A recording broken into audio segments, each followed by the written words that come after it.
Welcome back to another episode of the Grizz Nation podcast. I'm your host, the Big Grizz. On today's episode, we had Mr. Shane Brockman on. We discussed the halfway point of the college and NFL football season. We did one prior to the season beginning, so this is kind of a halfway through on whether some of our predictions were right or wrong, how some of the teams looked, how some of the players were looking. So if you like football, go check out this episode. Guys, as always, this is Hail the Sun, sponsors the podcast. It's really good pre-workout. I take it every day. I will put a link in the description for you guys to go check it out. Use code GRIZ. And also, this is episode number 50. I just realized after filming it, I didn't even mention that to Shane or during the episode. So this is a big one. This is number 50. So we've been consistently posting every week. So this is pretty exciting stuff. So guys, thanks for watching and listening, subscribing, all that stuff. And just please keep watching and sharing and subscribing. Thanks. Enjoy the episode. I feel like we're definitely going to need the computer today. Look up stats, maybe. Yeah. I think she's plugged in. Where do we want to start? You want to start college? You want to start football? Let's start college. College. Give me some hot takes. What do you think about? What do you think about like the top 12? Well, we know I picked Arizona as a dark horse, and we see where the fuck that's at. So Well, I don't. Where are they at? they're near the bottom of the Big 12. So they're not even top 25. No. What happened there? I don't know. They just lost the first couple, and then it was just downhill from there. I thought they had a good team, but And because it is top 12 going in, is this the first year? it's not top 12. It's not. I thought that's what we said yesterday. No. So Who's making the playoffs? the way it's set up right now is your first four buys are your four conference champions. Your SEC. SEC, Big 12, Big 10, and ACC. Okay. Because there's no more Pac-12. Yeah. Well, there still is. They're actually, I think, they've got four teams that are joining the Pac-12 next year. Boise State's one of them. Because Wazoo and Oregon State are still technically Pac-12. But the disadvantage to being in the Pac-12 is if you win the Pac-12, you're not guaranteed a playoff spot. No, which is, I wonder if they're going to change that. Right. Because you would feel like they would have to. I don't necessarily even think it's the four main conferences that get first rounds by. I think it's They just get guaranteed a spot. so it'll be like the conference champ, like the highest rated conference champions. So like say Boise State wins the Mountain West, right? And you have like Texas winning the SEC, Ohio State winning, Big 12. or Oregon winning the Big 10, Big 10. BYU or Colorado winning the Big 12, and then something happens with like the ACC where like SMU loses maybe, or maybe loses twice, and then beats Miami in the fucking ACC title game. That would put Boise State most likely ranked higher than Miami or SMU, whoever wins. So I wondered if like that is how it works. It's the four highest rated conference champions, Okay. and then it goes highest ranked from there. So 12 teams are making it, Yeah. but not necessarily the top 12. No, because Georgia's on Right. the outside looking in right now, and they're ranked 12.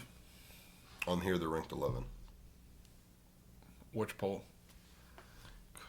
College football ranking. What am I under here? You want to see the AP poll will be the one you're looking at. FBS 1 ranking. AP top 25. They're 11. Yeah. I thought, Okay, maybe it's not that. Maybe it's yeah, Georgia's at 11. That's weird because ESPN yesterday, I thought it was different. No, because, yeah, they were 11. Ole Miss jumped them and went to 10. weird. Miami's at 12. So it's not necessarily the top 12, but basically the top, you could almost guarantee the top 8. I think maybe it's the CFP rankings is where, because like, The more correct one? yeah, because I think from what I've seen, just from some people talking about it, they're doing like, they have the AP ranking, and then beside it they have like another number that's the college football playoff ranking. And I wondered if that they're going off that college football playoff ranking, because Georgia and SMU should be the first two teams out. If I can get this damn ESPN thing to load. That's why I normally look ESPN, but I don't. guess I don't have that on the computer. It's not loading. Oh, I wouldn't look anywhere else anyway. Besides ESPN, Yeah. there's the actual college football playoff page. Well, that would be the other thing. Rankings.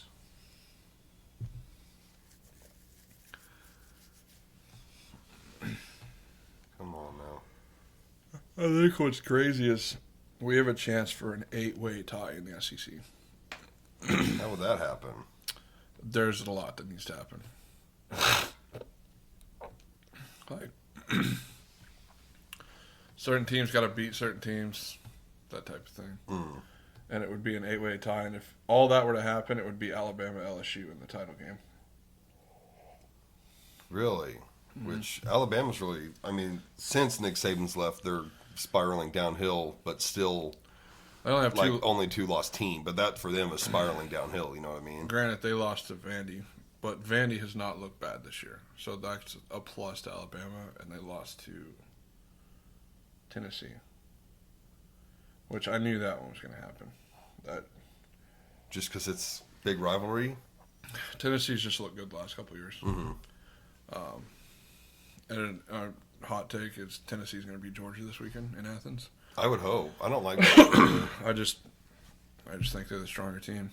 Mm-hmm. I don't even think Texas is the best team in that conference, even though ranking-wise they're the highest-ranking team. Who do you think's the best in the SEC? Probably Tennessee Really? Better than Texas? or Alabama. Wait, I thought Texas had a loss. They do. They lost to Georgia. Then that thing was wrong because it had them at 10-0 on a 10 win streak. No, which, they lost to Georgia. yeah, that's okay. So that thing was definitely wrong. For some reason, this isn't loading, and I have a strong signal to my Wi-Fi.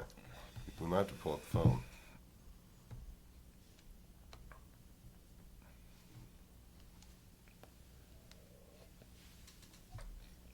Yeah, I don't know why the AP is definitely wrong. Because yeah, it's got. Oh no, there's Texas 8-1. Yeah. I was looking at Oregon. Okay, no, this thing's probably right then. If you show Georgia at 11, this thing's probably right. I saw Oregon at 10-0 and thought that was the Texas spot for some reason. Okay, so Texas is 8-1. So how has Oregon played one more game than some of these other teams? They haven't had a bye yet. Okay, neither has Indiana, who's number 5. Yeah. The reason why Indiana is ranked so low is because their strength of schedule is like in the hundreds. Right. Which they get a bye this week, and then they go to Columbus and play Ohio State. And honestly, like if they go in and beat the fucking brakes off Ohio State, there's no reason that Indiana shouldn't jump to like 1 or 2. Yeah, I mean Ohio being at 2, you'd think they'd probably jump to 2. Like, 2, maybe 3. Well, if they might bump Texas up to 2 and put Indiana under them. Oregon's already played Ohio State and only beat them by 1. So if for some reason we have like a 56-7 game with Indiana and Ohio State, Indiana will be the number 1 team in the country. There's no reason it shouldn't happen that way. But you wouldn't see Indiana beating Ohio State like that. No, they shouldn't. It should be Right. Ohio State will win or it'll be close. Would be my guess because they're the more talented team. But Well, there's some teams that are 6-3 that are in the top 25. yeah, Like they're above Tulane and Mizzou, who are 7-2, 8-2. which Missouri is such a tough team, dude. Because like their 2 losses, I believe, are to Tennessee and Alabama. I think you're right. Right. And it knocked us all the way down to 24. But they've had just so many one-possession games where they're just pulling it out of their ass at the end. Right. The Auburn game, we should have lost. We were down 2 scores with like 3 minutes left. For whatever reason, we somehow won. The Oklahoma game last week, it's 13 or 16-3 with like fucking 4 minutes left. The game ended 23-16. It's like, how do you guys keep pulling wins out of your Right. ass? Army is one that is interesting to me. 9-0, ranked 16. Yeah. And they're not ranked that high in the CFP. They're 24 in the CFP. Oh, really? Yeah.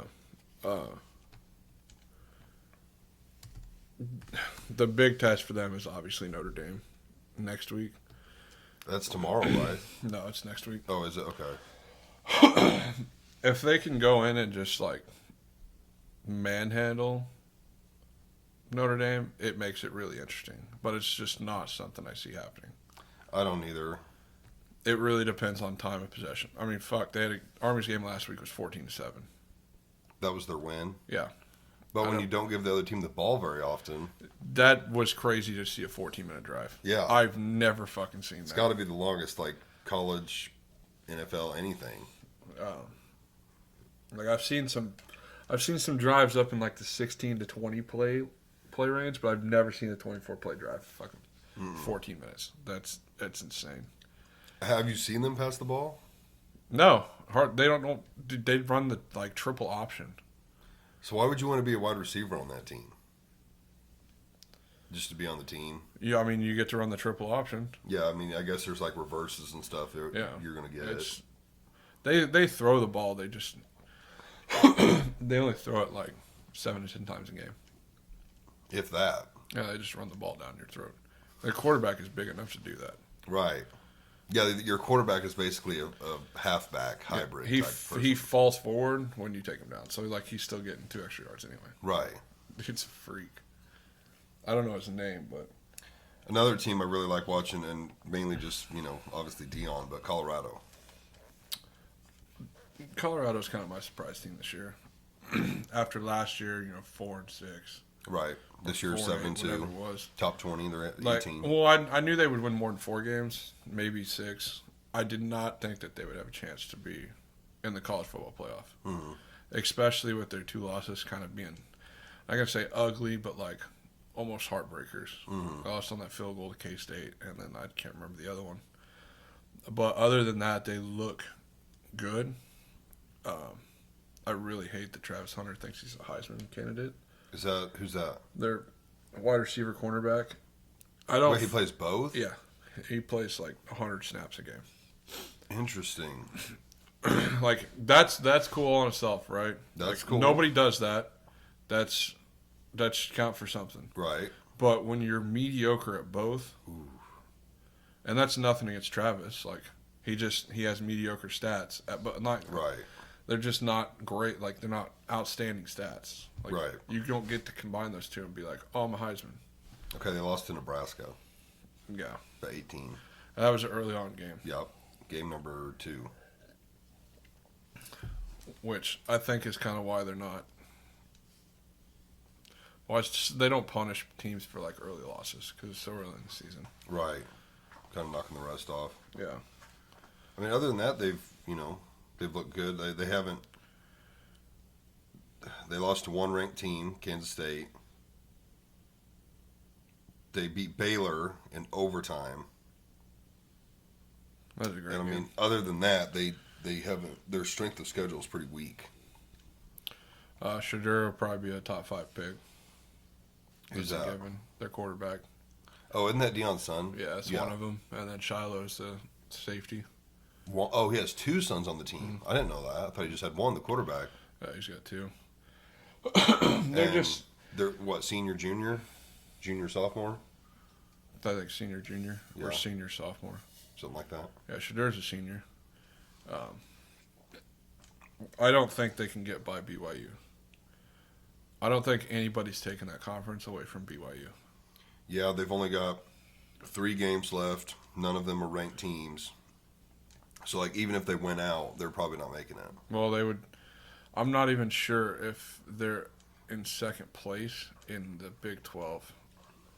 Obviously, everybody's trying to chase BYU. They might. I think they might be. I think it might be BYU, Colorado. They are in second place.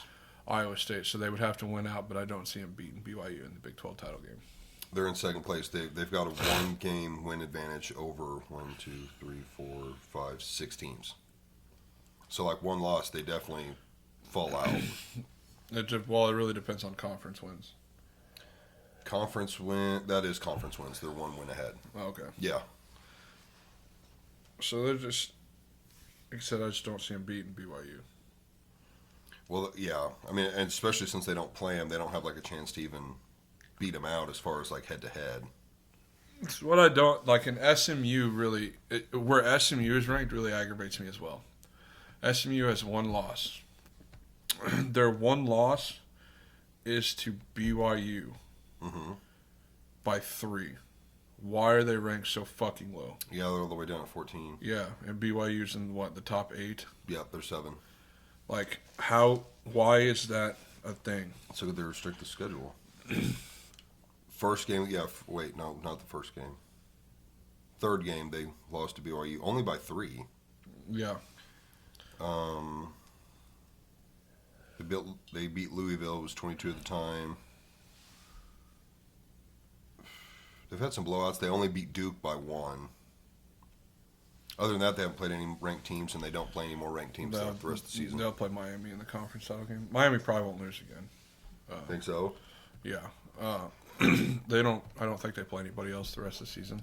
Who'd you just say? Miami. They probably won't lose. I don't think SMU will lose the rest of the season. What was Miami, 9-0? That should be not 8-1, 8-1, 9-1. Let me go back and look. Because they lost last week to G-Tech. 9-1. Start at the beginning of the season. They ran Florida. Well, Florida and Florida A&M. That team doesn't count. Yeah. No, I'm just saying they ran them. Virginia Tech was a close game. Yeah, Miami's had some close games. California 1 point. Cam has had to bail them out every time. He just couldn't do it last week. They've had multiple one-score games where they've had to come back. Yeah, they don't play any more ranked teams either, so they're kind of like waiting on other people to lose, I guess, to rank up. Yeah, I feel like that sucks towards the end of the season to not have any more ranked opponents for some of these teams. Just don't fucking lose. Well, yeah, obviously, and it's in your favor to not lose when you're playing these worse teams. But obviously, a good way to jump up is like you're ranked number 11 and you're facing a number 4. That's a good way to rank up. Like if you beat the brakes off of them, yeah. What if you just barely beat them? You still beat a higher ranked team. Yeah, but you most likely it's like a skim by, and it really depends on who's playing at home. So if you're playing at their home and you beat them, it makes a difference. Mm-hmm. But if you're playing at your home and you skim by like 3 points, you're probably only going to jump up a couple spots, and that team may only drop a couple spots. Right. Now, if you go and beat them by 2 scores, like Ole Miss did to Georgia, then it gets interesting. Mm-hmm. A more dominant performance. Yeah, and Ole Miss dominated Georgia. That game was rough to watch. Do you think Oregon at number 1 makes sense? Yeah, they're the best. They're the best team in the country. Yeah. Ohio State at 2. Yeah. Texas at 3. Yes. Yeah. See, what I think top 3 what worries me about Texas is they can be inconsistent at times. Quentin Ewers can be very inconsistent at times. Yes, I haven't watched a lot of them. Let's see. I watched. What game was that? I watched it at the bar. Was it Georgia? Probably. Well, I don't remember if they won or lost. It might have been Georgia. They lost by, I think it was like 25. Mm-hmm. It was. I think it was that game because I remember watching them and it was just like it was unexpected and it was some real sloppy football, which from Texas was shocking. Well, they really didn't play anybody until up to Georgia.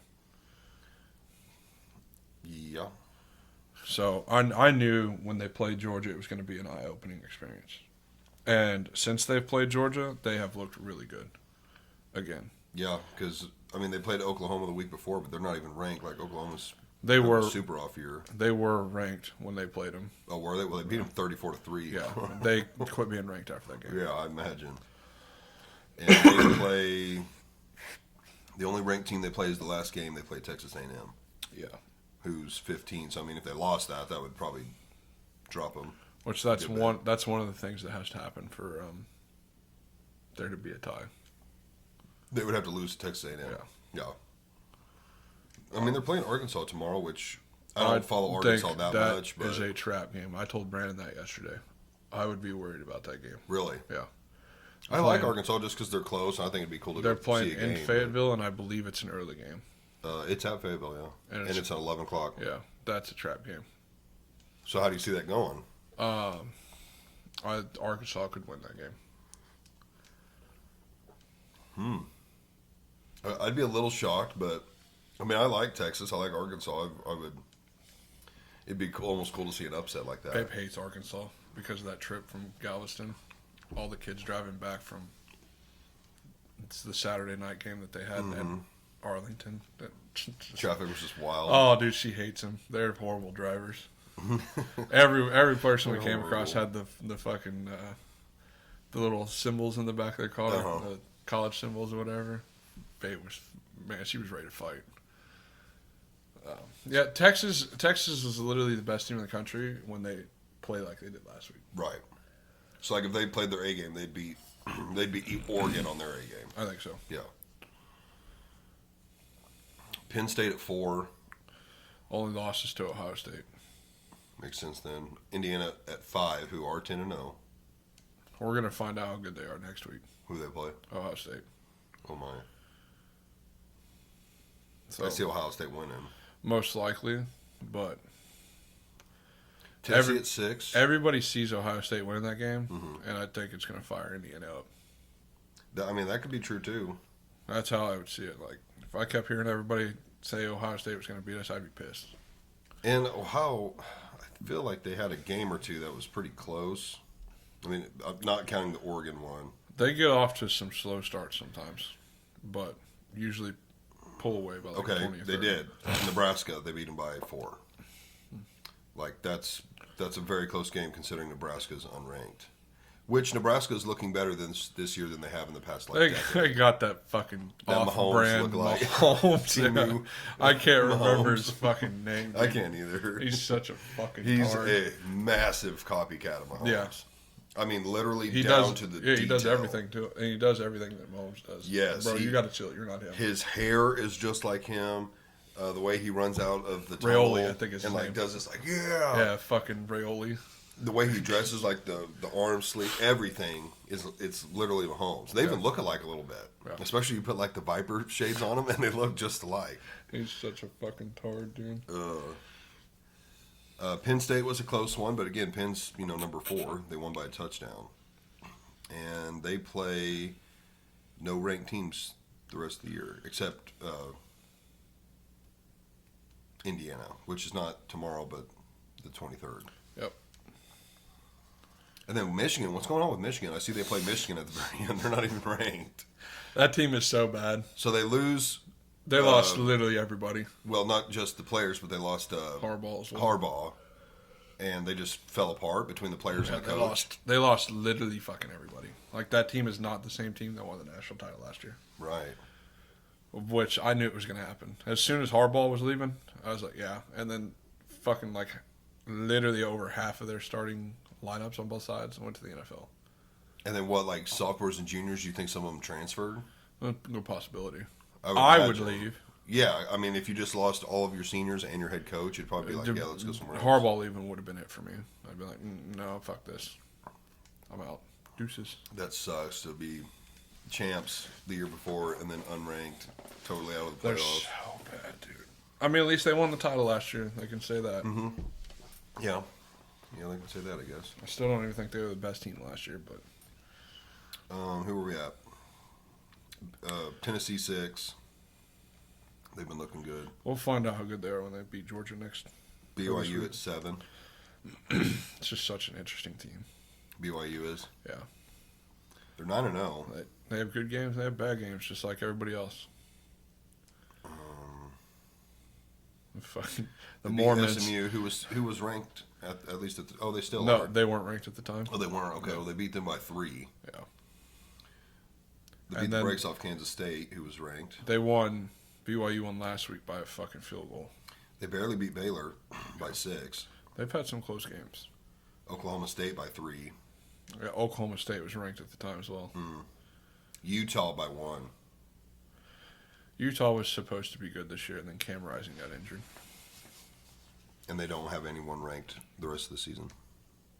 No, they'll have Colorado or K-State in Notre Dame. This is always a team I just I have never liked. fucking dude, it makes me. It's like Florida State. Like we talked about Florida State at the beginning of the year when we did this, and I was like, Florida State is always ranked, and they fucking fall apart. Yeah.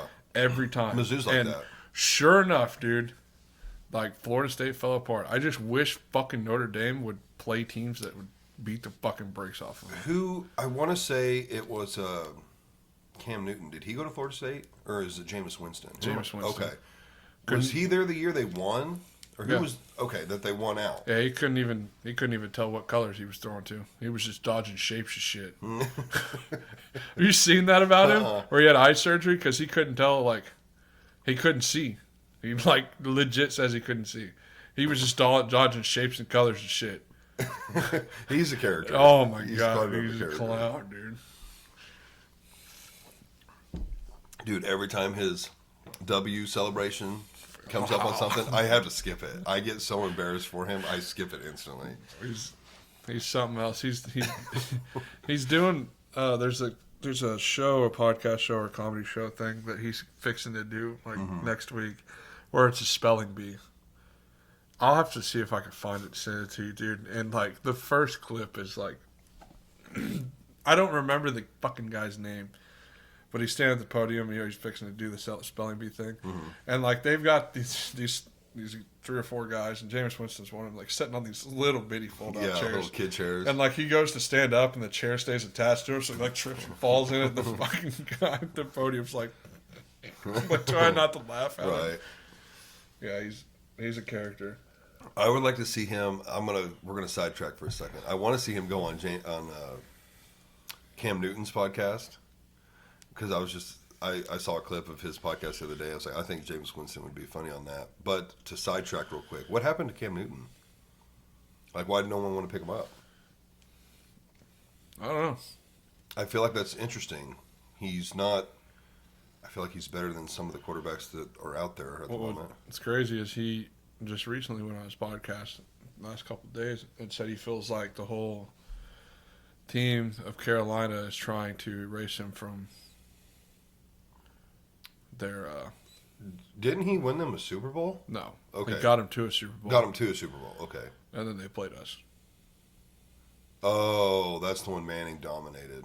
Because Manning got dominated one year and then dominated the next, right? Manning didn't. That was our defense that won that year. Because Manning sat like 4 games and Osweiler played. And Osweiler, it was literally our defense carried us to that title. That was the no-fly zone Right. defense. Okay, but he still took him to a Super Bowl. Yeah. I feel like he would beat out a few starting quarterbacks right now. Maybe.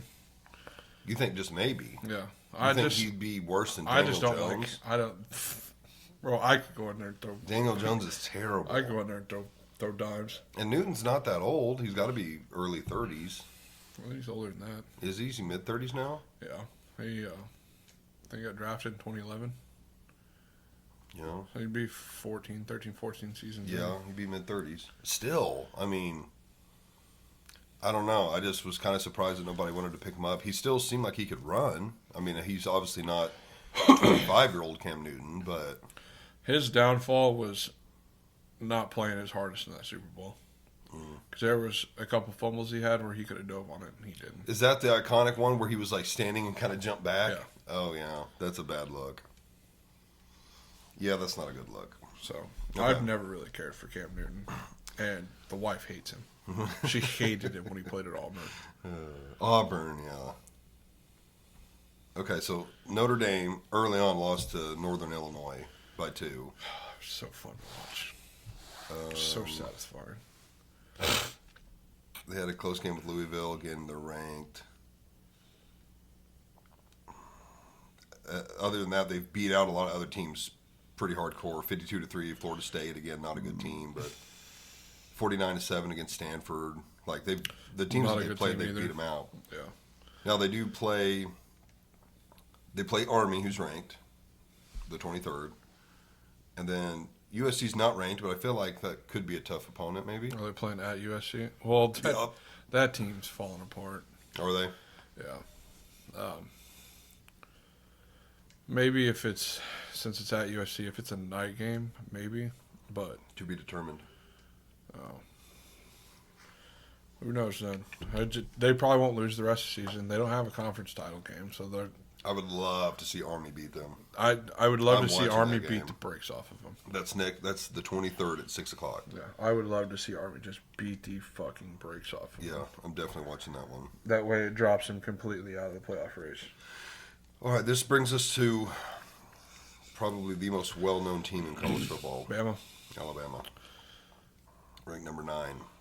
Yeah, they have losses to Tennessee and Vanderbilt. I still think they're one of the best teams in the SEC. Regardless of what my wife says, because she's just like, this is a downhill for us. We got a new head coach. Like, For us, she's an Alabama fan? yeah. Yeah. I've been, I've predicted every Alabama game this year. Bro, they stomped Mizzou. Good Lord. Yeah. If Bama can play, and this is like Texas, if Bama can play like they did the last few weeks, since their losses, where they've really turned it, like they're not starting out slow. They haven't started out slow. Yeah, They haven't 34 finished and slow 42, either. So they got to Yeah. start strong. They haven't finished slow either. That was their issue. They would either start slow or they would finish slow. They've been starting and finishing games. So if they continue to play like that, they'll probably win the SEC title. They got 3 games left. What No makes ranked teams. what makes it really interesting, right, is say Indiana wins out. They have Indiana in that 7th seed in the playoff. They have Bama in that 10th seed. Indiana would get a bye, or not a bye, a home game. So Bama would have to travel to Bloomington, Indiana in December, where it could possibly fucking snow. Right. That makes these games really interesting. Right, because that's a Because big everybody's favorite like, right oh, now. you've got these SEC teams that may have to travel to a Columbus, to a Penn State, Right. to an Indiana. And they're not used to that. Yeah. That's That like could make it real interesting real fast. prime example would be Kansas City last year getting the home game Against Miami. against Miami, and Miami had to drive up here when it was like 10 degrees. Negative fucking Yeah, 5. the game times, it was, I think, in the negatives. Yeah. And Kansas City just rolled them. But I was like, dude, they're not used to this The weather. fact that Max It's went still to like that 75. fucking game, dude, was crazy. It's like, So- tickets are only like $20, $30. I was like, know. yeah, you better bundle up and use hand warmers. I so regret not going. So a little story about that. I hit up Thomas and Max, and it was like, we should go to this game.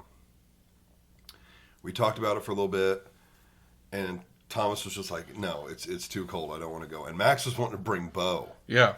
And we were like, you cannot bring a child. It's dangerously cold. I don't even know if they'll let a child in. So we were all just like, nah, we're not going to go. And then I think I hit one of them back up, and it was like a maybe, nah, I don't know. And we just kind of left it at that, like probably not going to happen.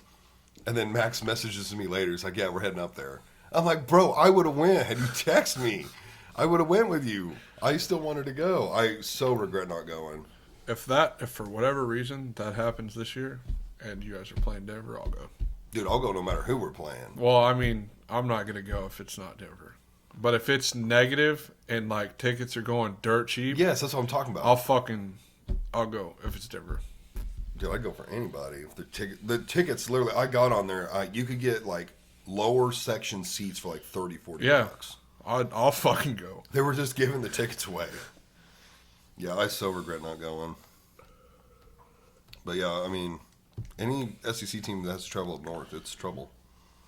Mizzou's one of those teams. They're in a good location. They can play hot and cold. Yeah. And of course, later in the year, they're used to the cold, so they're okay. Who's that bring us to? We'll go to like top 20. 10. Yeah, we're at 10. Ole Miss. I mean, they beat Georgia. I haven't kept up with Ole Miss that much. Mm-hmm. They do have, I believe, 2 losses. Yep. So does Georgia. I think one of the losses was to A&M. I'm not exactly positive. And I don't know who the other one was to. Well, I don't even know who this team is. Furman, that was their first game. They beat them 76-0. That's a tune-up. That's a tune-up game. They lost to Kentucky. Okay. by 3. And then they lost to LSU by 3 LSU. in overtime. Okay, so their 2 losses are combined 6 points. So They didn't beat Oklahoma by very much. Wait a minute. Oh, they beat Georgia. Okay. I thought you said they lost him. I was like, No, did they they play him beat Georgia. twice? No, Yeah, they beat him. And they don't play another ranked team either. Brings us to... Just another SEC team like Alabama that just has looked good the last couple weeks.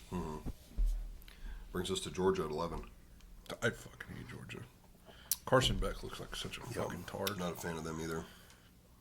Where'd they start the season at? 1 Yeah, against Clemson, who was ranked at the was time. ranked. Well, it says they're 17. I don't know Yeah, if that they're was still at the ranked. time. That's Clemson's only loss. Yeah, they rolled them too, 34-3. Yeah. That was, They only beat Kentucky by 1. Lost to Alabama. and then I'm pretty sure they righted the ship after Alabama all the way to LSU or Ole Miss. I mean, they beat Mississippi State by 10. It's not that good of a game. Beat Texas, which was a good game. Carson Beck has just looked horrendous, dude. Like, there's been games where he's thrown like 3 or more picks. They play Tennessee tomorrow. That'll be... Yeah, I'm definitely rooting Tennessee on that. So they have 1 ranked team left to play. Yeah, and they're going to need some help getting to the SEC title game. Now, that's the team you like, Miami. Don't you like Miami? No. I thought you did. No, I'm a Boise State fan. Oh, I thought you liked Miami, too. No. Miami's had some dominant wins, except And against some Virginia close Tech. losses, yeah. They barely won. Or some close wins. Barely beat California by 1. Which I'm pretty sure was at the end of regulation. Yeah, it doesn't. Well, this doesn't say. It just tells me if it was overtime. Barely beat Louisville, who was also ranked, and lost to Georgia Tech. How did they lose to Georgia Tech? Georgia Tech also beat Florida State, so when Florida State was ranked. Well, they only got 2 games left. No ranked opponents. They got to hope for some losses. They want to move up. They'll still play in the SEC title game if they win out. So Boise State, team. 8-1. Bro, feed the kid. They started out slow. They only won by 11 against Georgia Southern. All their games are close. Lost to Oregon by 3. Which Genty had like fucking 200 yards on the ground and 4 touchdowns. Beat Washington State, who was ranked. They're ranked now. They weren't ranked at the time. Okay. That's Washington State's only loss. Barely beat UNLV. Who is that? University of Las Vegas. Yeah. Okay. Barely beat them by 5. Beat Nevada by a touchdown. They got some close games on Yeah, here. they've And got they some have very close games. no more ranked games to play either. They got 3 games left. I love watching that kid in the backfield. Okay, Boise State has Genty. Tell us about Genty. He's the hot player right now. Fucking Michael Myers, dude. Yeah, the Dude way he stands in the backfield. So I watched an interview with Destroying because he went up and interviewed him, and dude seems like one of the nicest dudes on the planet. Huge religious kid. Genty? Yeah. Every time, like he does interviews, he's like, "Oh, first and foremost, like give glory to God." Every time. Yeah. This kid would probably be on pace to break Barry Sanders' record if he would have actually played the 2 games where they set him at half. So is he not on pace now? He's still on pace for the touchdown record. The yards record is slowly getting out of reach. Like he could still hit it if they have like a playoff game or 2. He needs like, I want to say it's like right around 200 a game to get it. Which is tough, but he's capable of doing it. Yeah, because he's had 4 200-yard games this season.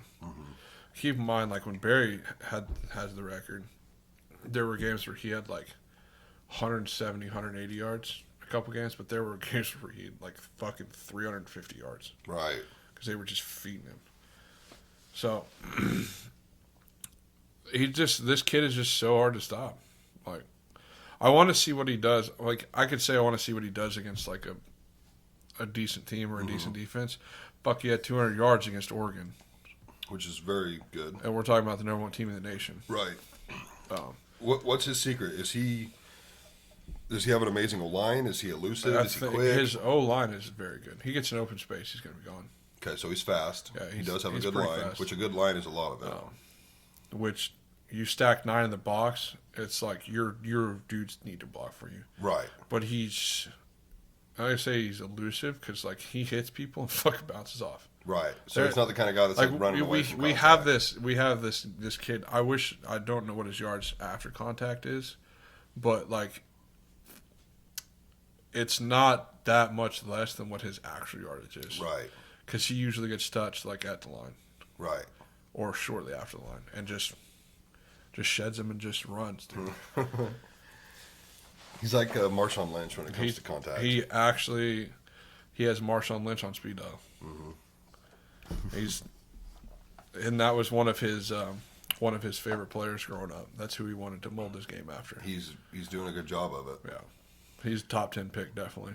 He'll probably go to Dallas, and it's gonna piss me off.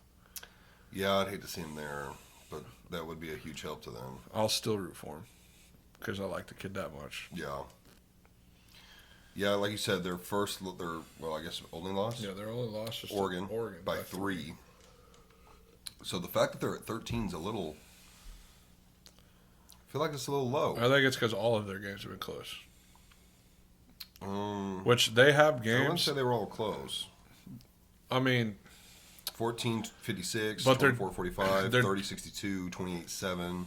Now here's one: University of Las Vegas, 29-24. so they had a team score 7. That's it. But like most of the teams that they play score 20, at least. That's true. So like they have to put points on the board. Okay, so obviously their struggle is their defense. Yeah. Because every team is scoring. The And lowest then- score is, what did I say, 14? Lowest score 7. I did tell you 7, but I'm not. Oh, okay. Hawaii scored 7. Other than that, 14's the next, and then everything else is above 20. Which he got set at halftime in that game. And Maddox has got to do a better job of taking care of the ball. Quarterback Yeah. throws a lot of interceptions. He sometimes, yeah. They don't play another ranked team either, so they have to just win out. They should have went out and they should win the Mountain West and they should get the group of 5 at large bid. Unless Army beats the fucking brakes off of Notre Dame. Right. Yeah, But- that's an interesting rank. I mean, obviously if they had a defense, they'd probably be top 10.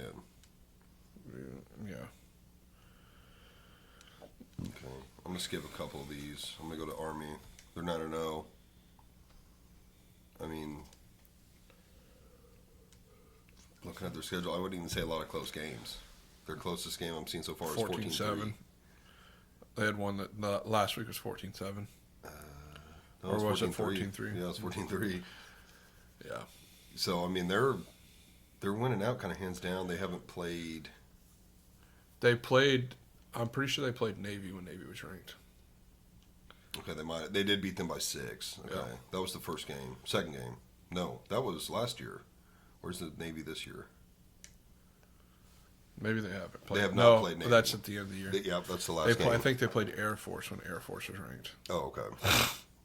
Yeah, I mean they've been winning hands down, but again, it's Army. It's like, how do you rank them? I would love to see them get in though. Damn, I hope they beat Notre Dame. I just don't think they'll do anything if they get in. No, probably not, but it would be cool to see. I think it'll be a case like when Notre Dame got in that one year and they shouldn't have, and then they got beat 38-0. Yeah. Well, who was the team that made it? Was it 2 years ago? Who was it? Was it Vandy or? Definitely wasn't Vandy. Okay, I don't remember who it was, but they made it, like, had never made it before. They squeaked in the top 4. I guess this was back when they did top 4. And they got just brutally beat in the title game. I don't remember. I can't remember who it was. It was like, oh my gosh, this is why you don't let these teams in. It's like, they were like undefeated, not that great strength of schedule. Was it Washington? Maybe it was Washington. And then they No, just got 'cause the brakes beat off of them. Washington played Michigan last year, and that game was kind of close for the title. Okay, it wasn't that one then. It was whoever played fucking Georgia. This was 2 or 3 years ago now. Yeah, it was whoever played Georgia. I can't remember who it was. This is the last team we'll look at. Colorado. let's see. They start out slow. Deion's got that team buzzing. Then they lose to Nebraska. Beat Baylor in overtime. Lose to Kansas State. And then have been doing pretty good since then. Don't play any ranked teams the rest of the year. So I doubt Who do they play? Who do they play in the final 3 weeks? Let me pull them back up here. Colorado. Fuck. Damn it. Every time I click back, it takes me completely back. Colorado. Last 3 games. Utah tomorrow. Should win that one. Kansas. Should win that one. And Oklahoma State. That will be the close game. Think so? And then they play BYU in the title game. As long as they win out. Yeah. If they lose, K-State wins out. K-State will play in the Big 12 title game. Now, if they win and play BYU in the title game, what if they beat BYU? Then they will get it. They will get the Big 12 at large or Big 12 bid. Mm. So they'll make the playoffs. Okay, so they would have to win out and beat BYU. Mm. That would be tough. Which there's still a chance they can make just an at large. Mm-hmm. You know, you gotta have some teams lose. Right. Yeah, they need other teams to lose as well. Which is going to happen anyway, because some of those teams will play each other. Like you Right. will see Oregon play either Penn State or Ohio State, or even Indiana in the Big 12 title game or Big 10 title game. Mm-hmm. So, as long as Deion can keep those boys on the fucking ground and stop letting them get so big-headed, I think they'll be fine. What do you mean by that? What do you think? Because they're very arrogant. That team can get very arrogant very fast. Which I would imagine would be their downfall. Yeah. Why do you think they're like that? Because Deion's their coach and they just think they're hot shit? Yeah. Yeah. I mean, they're doing considerably better than last year, which was... Last year wasn't Deion's first year, was it? It was. Oh, it was? Okay. Yeah, it wasn't his first year coaching because he coached Jacksonville State. But it was his first year with Colorado. Yeah, he basically rebuilt Jacksonville State to where they only lost one game the last year he was there. Mm-hmm. So he's doing the same thing with Colorado. And Shadur and Shiloh also transferred out of Jacksonville State. Where he coached. Yeah, to Colorado. Right. Makes sense. So. And his boy just instantly got the starting job? Well, considering how good he was at Jacksonville State, I'm not surprised. It wasn't like this is a coach's boy type of thing. Like, it made sense. Mm-hmm. Mm-hmm. I would have started him. What's up with his leg? Too. Deion. You ever seen it? Nope. He's got like a chunk of muscle missing out of his calf. Maybe he got bit by a spider. No, it's football related. I watched him talk about it, but I can't remember exactly. I have no idea. It's pretty gnarly. Okay, you've seen Alex Smith's leg? Yeah. It's like a quarter of that. It's pretty gnarly looking. That sucks. Yeah, he gets massages on it like twice a day. Like he can't run and shit no more. Like he can just walk. Yeah, he's got him pretty messed up, but he's got a good attitude about it. I honestly want to say it had something to do with turf toe.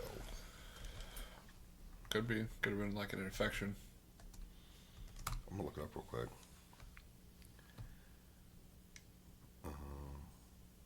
Oh, blood clots in his leg. That'll do it too.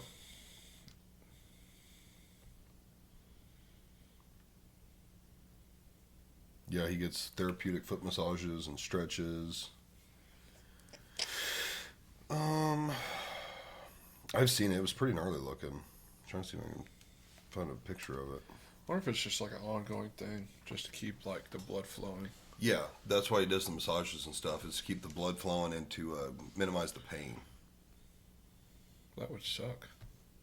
Yeah, it's kind of gnarly looking. It's like they took like a chunk out of the side of his calf or something. Put me in a fucking wheelchair. Somebody just roll my ass around. In a wheelchair. All right, let's transition to the big boys. What are you thinking overall? Where do you want to start? Wherever you want. Let's start with. Let's just start with like who's hot right now. You know, for each conference. So like in the AFC East, you got it's pretty much literally the Bills. just the Bills. It's just the Bills. Okay, everyone else is 3-6 or 3-7. Yeah, So the Bills have ran away with AFC East. that was a given. AFC West. I'm not going to use the same term as far as we are running away because we're only 3 wins ahead of the Chargers, and 4 against the Broncos. But we are one more win, and we're pretty much running away with that one as well. Broncos are at number 3. They could climb to 2 if they can get the Chargers to lose. We probably will. I think that loss last week will be the turning point of the season. That's a tough loss. Where we lock in. Because that team has rallied around Alex and Knicks. Nick. Well, Alex was the big one because he's the one that allowed the block punt, or the block field goal. Forsyth, whatever. I told you about how that all Yeah, came which about. they even said, like, dude, it's 800 pounds against 300 pounds. Like, I'm not going to win that anyway. Mm-hmm. So, Yeah, Pat McAfee brought it up on his show, and he was grilling that guy really hard. I felt bad for that guy, but he was talking about the Chiefs. I guess announced it or something. Basically, that their special teams coaches and stuff were like, you need to watch that side because that guy is lining up like heavy on his heels, and the way his stance was, they were like, it's not good. And I think like the previous 2 field goals, they noticed that they got some pretty good pressure. And they were like, you need to rush that guy, and you have a chance at blocking this field goal. And that's the mindset they went in on. We should have never went to the hash mark. We should have stayed where the fuck we were.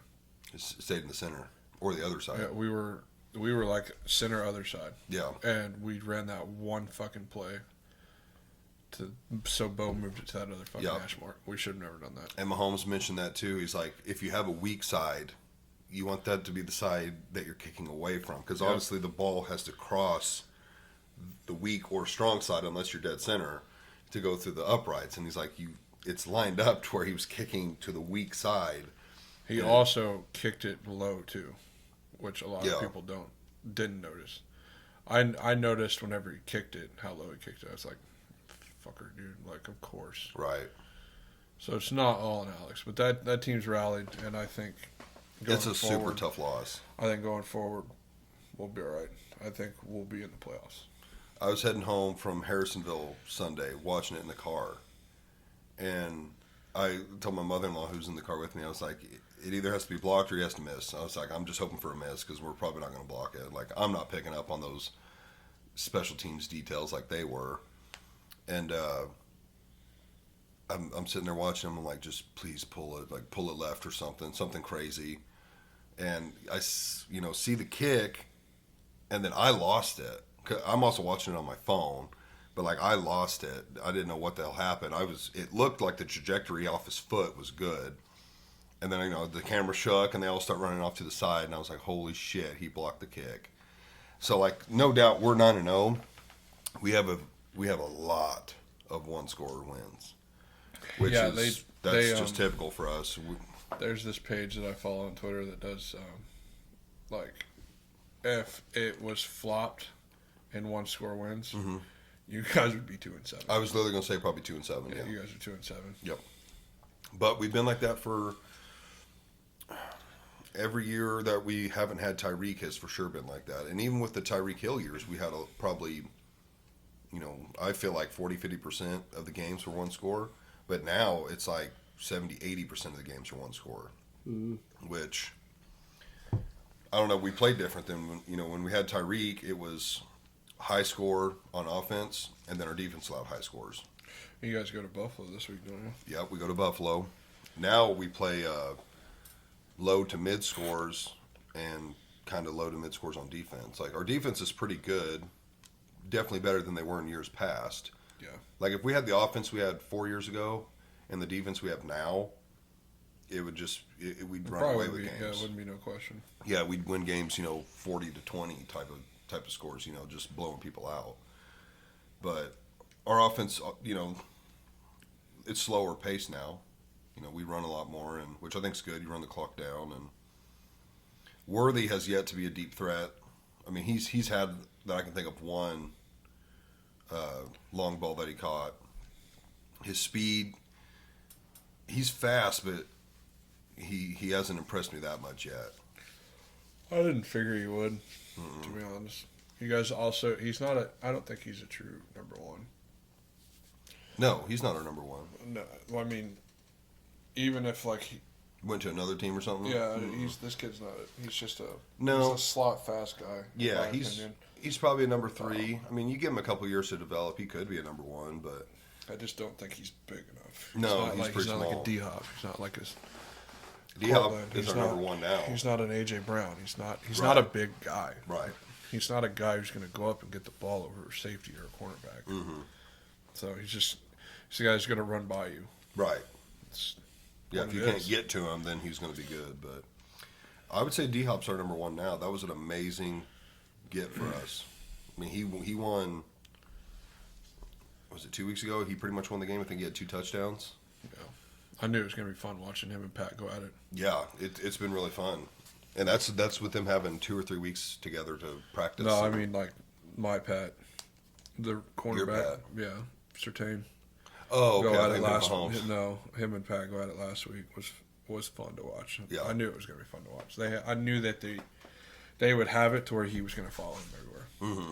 and then Riley was going to have to cover Kelsey or Worthy, Mm-hmm. which they did all right at doing that. There Yeah. was the one play where Worthy ran away from Riley, but Pat overthrew him. Maybe. Did he have one? Yeah, Pat overthrew him.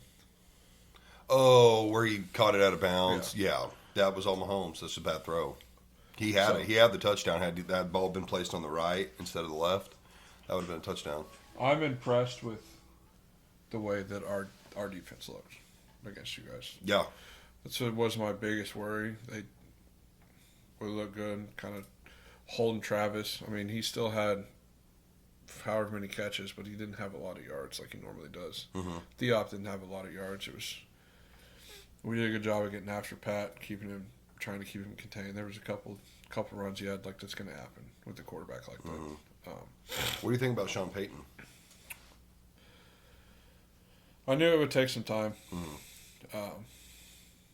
I think he's like a Dan Campbell. Just trying to get the culture right there, Mm-hmm. and I think it's starting to come around now. Yeah, I would agree with that because I mean, obviously Sean Payton he's a Super Bowl winning coach. I wouldn't use the word dynasty with the Saints, but like he built a good organization with Drew Brees and the Saints. So he's obviously a good coach and has experience. And I think Denver's a pretty young team. Very, Okay, that's what I very thought. young team. Mm-hmm. So obviously it's going to take time. The Broncos have gone through hell for the past, 8 years. Well, I was going to say 3 to be more specific, with the whole Russell Wilson. Like, I guess it started before that because you had a bunch of shit quarterbacks after Peyton. But, yeah, we will go back to Peyton. It has sucked since 2015. Yeah, we will go all the way back to there because it has been hell. I think you guys have had more quarterbacks than any other team in that, 8-year span. Pretty close. It's been bad. Didn't you have Brock Osweiler for a Yeah, minute? he was supposed to be the guy that took over Peyton's job. Yeah. When Peyton retired, this motherfucker went to Houston for a bigger fucking contract. I was like, fuck this guy. And then he didn't even play. Who else did you have? I remember a couple of them. I don't remember any of them because they all weren't fucking very memorable. I'm trying to think of the guy after Osweiler. Yeah, they were all terrible. Yeah, And then you did the Russell Wilson move, which was dumb. You guys gave up so much to get him. which is weird because, Seattle doesn't even use the guys that we gave up now. Well, one was a quarterback, wasn't it? Drew Lock. Drew Lock, that's right, which he didn't really turn out. Yeah, you gave away 3 players and 2 picks, or 3 players and 3 picks, or something wild. And then Russell was a total bust, which was weird because he had a down year with Seattle that last year, but not. His down year was a lot better than your typical shit quarterback's year.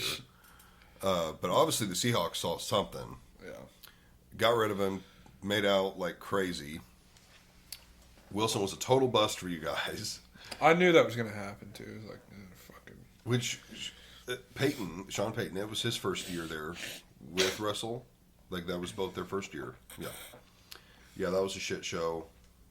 What did you get for Russell? Did you get anything? Or did you get stuck with some of his contract? Contract. Oof. 43 or 45,000 or million this year.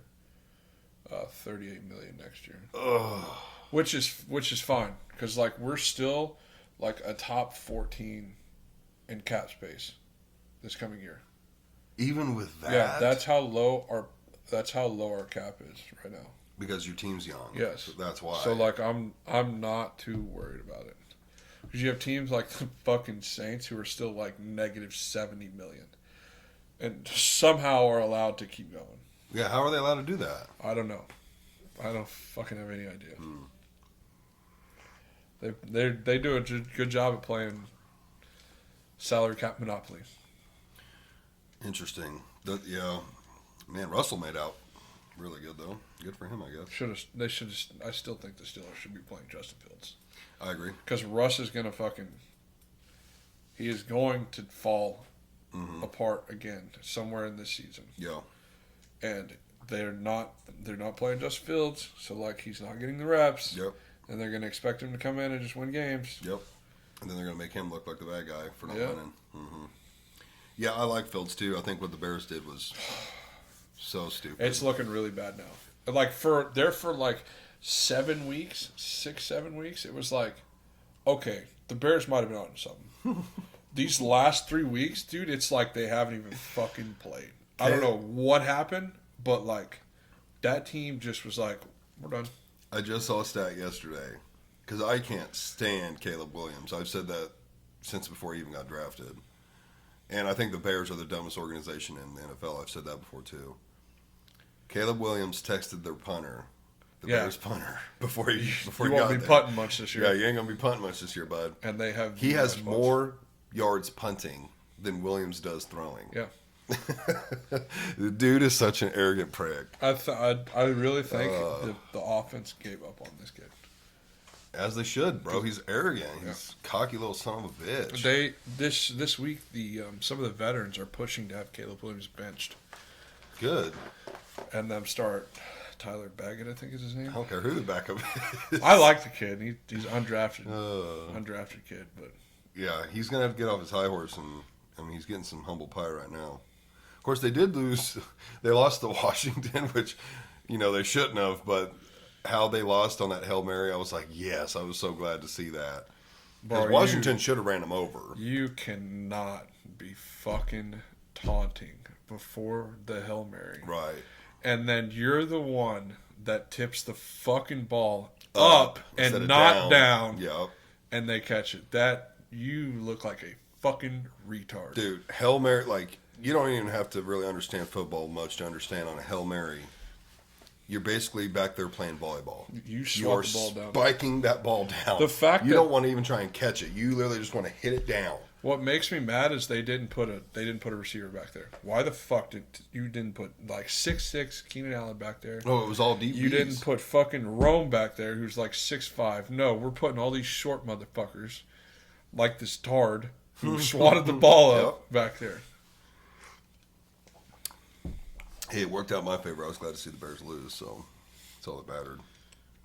God, it's just. Well, this is only AFC. I'll have to go. Oh, there's NFC. AFC North. This is a close one. Who would have thought the top Steelers two would be 7-2? I know. They're number one. They're over the Ravens, which that's on paper. Obviously, the Ravens are a better team. I think the Ravens have a couple of hard losses. Let me look at them real quick. Did we play them in the opener? Yeah. Yeah. So they lost to us. It was a close game. Yeah, we won by 7. They lost to the Raiders the next week, which is shocking. So that's their 2 losses right off the bat. They haven't lost since. They barely beat the Cowboys, which is not a good look. They ran over the Bills. Really good look. They beat the Bengals in overtime by 3. Bengals are, they're a good team. They start slow. They have every year. They've been 0-3, I think, 3 years in a row. Yeah, and they're setting it, I think, like 4-6. They need to figure it the fuck out. Yeah, and fast. They're a better team than what their record shows. Yeah. Something's going on with them. They beat the Commanders, who, the Commanders they're a good team. Just go ahead and skip over the next one. Why? They won. Yeah, it was against us. No, it wasn't. It was against the Bucks. Oh, it was the one after the Bucks. Nope. Then they lost to the Browns, Oh, which is a shocking one. That's not a good look. I Yeah, don't know but- what happened on that one. so the Browns. That was the first game that Jameis Winston played. That's why the Browns won that game. Yeah, I'm glad to see him. Is he in full time now? Yeah. Yeah, I'm glad to see Jameson. I like Jameis. He's a character. He's a funny dude.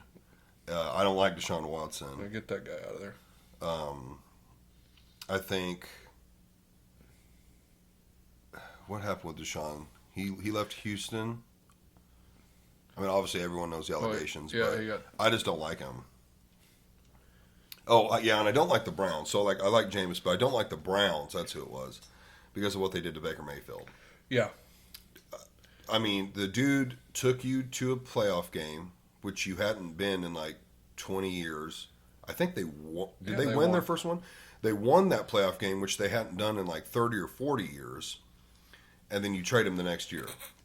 Like, not only did he take you to the playoffs, you won a playoff game. He was doing mad funny commercials and like definitely bringing in fans into the organization. yep. And then you just shit on him and go and get Deshaun Watson. Like, I do not understand that at all. I don't fucking. So when the Browns did that, I was like, "You're fucking dead to me." Like, I don't even like the Browns anyways. But now I'm like, now I hate you. Yeah, because I'm a Baker Mayfield fan. Like, I love seeing him do good at the Bucks. Which who else had him? He was on the Rams for a minute. Carolina. That's right, Carolina. And was that it? think He's on his that's fourth it, team now. Yeah. Which the Rams we knew wasn't going to be a deal. He was picked up just to. I think Stafford was hurt or something, so they just picked him up. That was understandable. Carolina. I don't even remember what happened with Carolina. You got to understand, Carolina is a shit team. They're probably the worst team in the NFL. Definitely in the top three as far as worst teams. Remember the Giants? Yeah, the Giants are too. Yeah, the Giants, the Panthers. Who else would be in that list? Jets are looking pretty bad right now. I don't know who. I don't know Which is who would weird be because third. the Jets look good, and then like some weeks they look good, some weeks they look bad. Yeah, some weeks they look real bad. Like a New England. Yeah, we'll skip over the Broncos, Ravens. Yeah, See, they played the Bengals. that's because again. I wasn't. That's because I wasn't wearing this. I literally think that's what it does. You let 'cause, them down. When I put this on, we either win or it's a really close loss. So I wear my jersey every time, and then if we lose, I'll not wear it the next week. And we typically win. Then I'll put it back on. But we haven't lost yet, so I make sure I wear it every Sunday. And then they played the Bengals again and only won by 1. So the Ravens have a couple of. Well, let's see. They've lost 3 times. The Raiders is unacceptable. We are understandable. Barely beating the Cowboys is not acceptable. And losing to the Browns is not acceptable.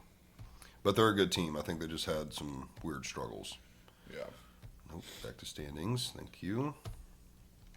So that's AFC North. Yeah, the Steelers are at number 1. Ravens are better, so that hopefully will switch. Now the AFC South, this is just a bunch of shit teams, honestly. Texans, Colts, Titans, Jags. Texans are at number 1 at 6-4. So that tells Colts you. the Colts literally don't know what they're doing. Well, the Texans are the only ones with a winning record, Yeah. and they're 1 game away from being tied. Jacksonville, I don't fucking. That was a huge disappointment for my fantasy. I drafted ETN fairly early, 2nd or 3rd pick.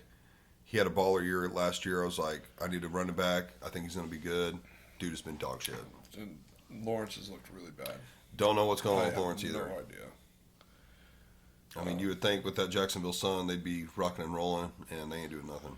And then the other team. Here's the fucking other team. Titans?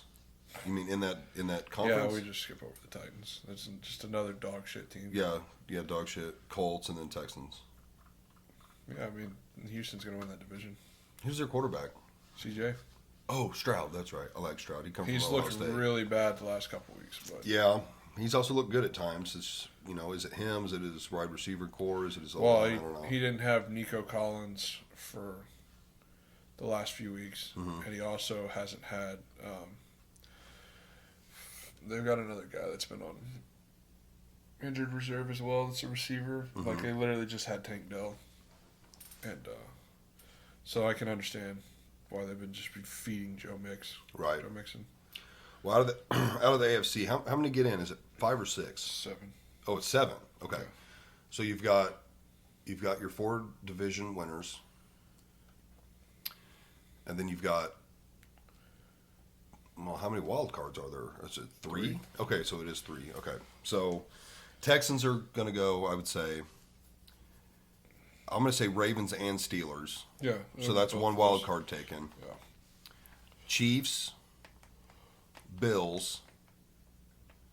That's 5. We need 2 more. It'd be the Chargers and the Broncos. I'm definitely saying Chargers. Can you get 3 out of 1? Yeah. You can get 4 out of one division. Wow, that would be wild to see.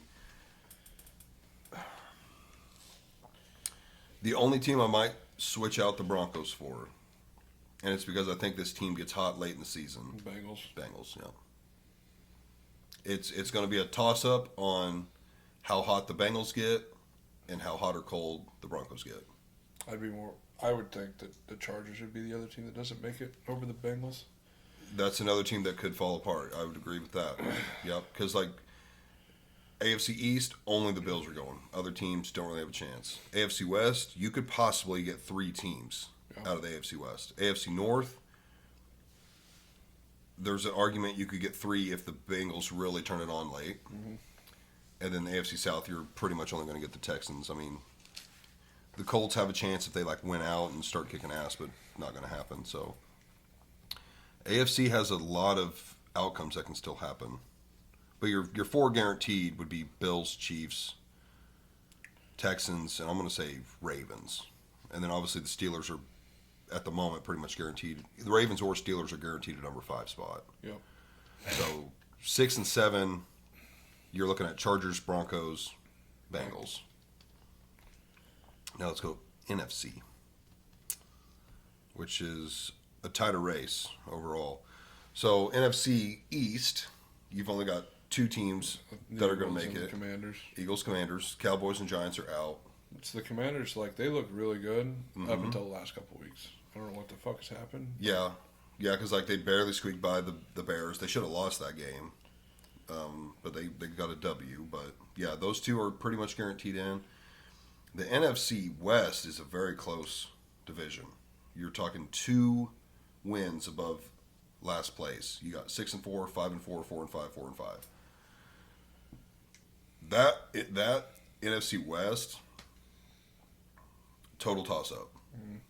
And it'll just be the one team that wins it. Yep. I think Arizona's looked good the last couple weeks. Mm-hmm.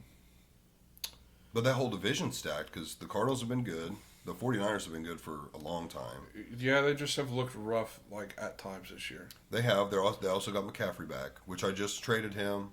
They put him in. He had a good game 1, which I was like, he could not look very good game 1.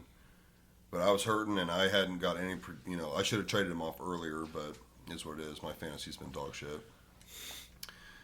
But, and then you have the Rams and the Seahawks, who are, again, they're only 2 games behind the Cardinals, 1 game behind the 49ers. So, like, that whole division in 3 weeks could totally flip. I don't think it will, but I don't know. I see the 49ers being better than the Cardinals, and then Cardinals, Rams, Seahawks are like all kind of neck and neck. So I don't know. That one's tough. I would say 49ers win out, though. I think Cardinals. I feel like the Cardinals fall apart later in the season normally. Yeah. I think the last couple seasons they've started strong, and then they kind of really just depend on the coaching. Yeah. So NFC West is going to be tough. Again, NFC North, pretty tough. We're gonna count the Bears out. They're in last place. We wouldn't count the Bears out if it was 3 weeks ago. All them teams were fucking 5-2. Yeah. Now we're gonna count them out now, and that leaves you with the Lions, Vikings, and Packers. The Lions are the best team in the NFL. You think in the NFL? I think so. Yeah. They're definitely up there. I think they're a very good team. They're just it's the Dan Campbell effect. Yeah, I really like Dan Campbell. I fucking love Dan. He's a good coach. Like I've said many times, I would go to war for Dan. Yes, he is a really good coach. He could be like, dude, go stab that guy, and be like, all right, give me something. Give me something. So the Lions are 8-1, Vikings are 7-2, Packers are 6-3. So that's a very close race. Man, when the Vikings lose though, they look really fucking bad. Mm-hmm. Who's their quarterback? Sam Darnold. Darnold, that's right. Yeah, Darnold. I think I just traded him away. I did. He was part of that trade. Yeah. Which I still had Goff. Goff and him have been neck and neck for the most part. They've both had some off games, both had some really good games. But yeah, that again, NFC is way more competitive for the most part. That'll be that division will have 3 teams, and it'll be probably those 3. Yeah. And then that leaves the NFC South, which you pretty much, well, I'm not going to say that because Tampa Bay and Atlanta. So second place is 1 game ahead of third and fourth. Yeah, and but second place is only 2 games behind first.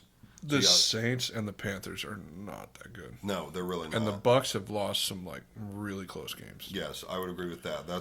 So the Falcons are at 6-4, which I think they started out stronger and have been dwindling down. They play us this week. Where? It's a good question. If it's at Falcons, I got Falcons. If it's at Denver, I think I might take Denver. I have no idea. Either way, I think it's at Atlanta. I think it'll either be, man, it depends on what Falcons team shows up. I think it'll either be a close and it'd be a Broncos win, or the Falcons could run off with it. But I mean, basing on 6-4, and I'm pretty sure the Falcons started out pretty strong. I think we'll pick they're off doing very good. Kirk Cousins a couple times. If that happens, it's definitely going to the Broncos. But that division's not wide open. I mean, they're only 3 games behind first place, but the last 2 teams are so bad. So Falcons are going to get in, and I would say maybe the Bucs. So if we had to pick 7 teams, Eagles, Commanders. Baker is doing literally everything he can to get wins for that team. Yeah, oh yeah, he plays hard. Even without Godwin and Evans. Yeah, that's tough. Losing your number 1 and 2. Like that game they had last week was, 1 point? Well, I think losing your 1 and 2 is going to, like, that could be the reason why you don't make the playoffs or you lose first round. No. Because those are your guys. They are the 1 and 2. Yeah. So that's going to be really tough. But we know Eagles, Commanders are going to get in. I'm going to skip the West for a minute.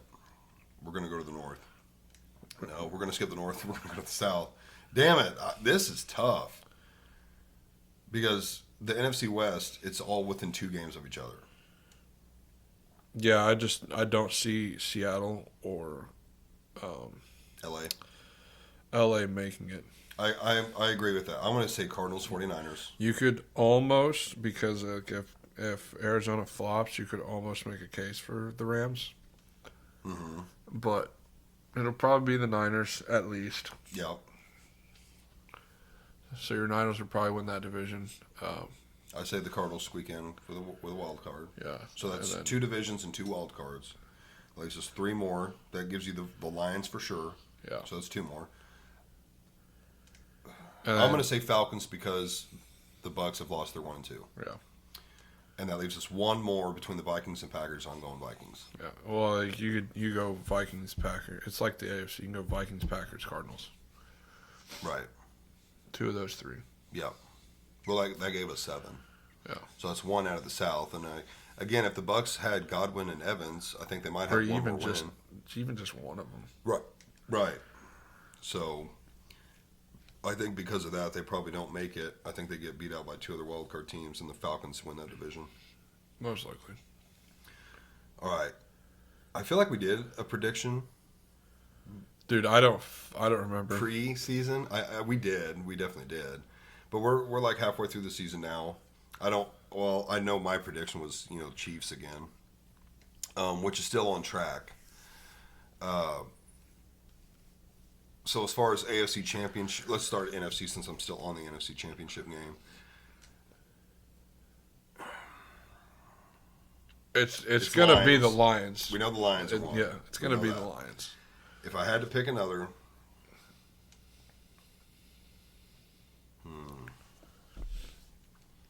I mean, it's such an obvious take. Like it's Eagles, but again, last year they really fell apart later in the season. But they're 8-2. They're doing good right now. The Commanders have a chance. I'd almost say the Vikings. You think Vikings? Yeah, they're definitely in there. Lions, Vikings. Be the Lions, Vikings, Lions, Eagles, Lions, Commanders. It doesn't matter. It'll be the Lions in the Super Bowl regardless. I agree with that take. Yep. Unless no matter something what crazy happens. Right. I think no matter what the other NFC team is, which is a combination of, like you said, there's like 2 or 3 teams. I think the Lions went out. The NFC, they win the NFC championship. We go to the AFC. I think it's going to be a very fucking good close game, but I think it's going to be in the AFC championship, Bills and Chiefs. Probably.